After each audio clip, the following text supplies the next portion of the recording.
Joe, today was the final game of the season, but also your last game as manager for Moors. How do you reflect upon the season and your time at the club?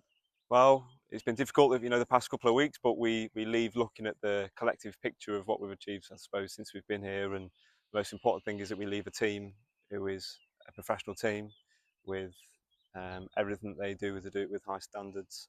And there is an actual group of players here that will fight and compete. And when we walked in, that was far from what we had in front of us. Most of the players were 17 years old, 16 years old, being thrown into a first team environment in Tier 4, and our job was to ultimately come in and increase the quality of everything that we do, from training to match days to speaking to the players, for how we care for the players. And yeah, hopefully we've done that. And certainly from my point of view, I know a lot's said about the club, and certainly before my time here when I come in, but the club's been nothing but supportive of me during my time.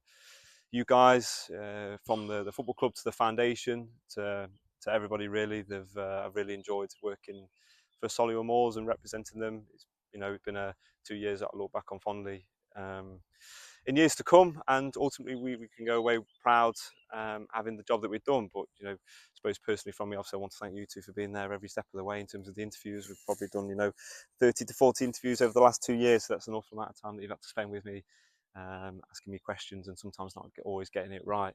I also want to thank the players, last season's group of players, who it was incredibly difficult. Ultimately was going into games and losing them 6-0, 4-0, 5-0 on occasions, and to have resilience to keep turning up every training session twice a week, and also on a match day was difficult, but they kept on doing that. And the players this season, it's been a difficult end, but ultimately for the first half of the season we're in a very positive place, and maybe if we just had a bit more, we potentially would have finished a lot higher at the league table, and maybe would have done a bit better in the League Cup. But ultimately, yeah, I'm positive in terms of how it's finished.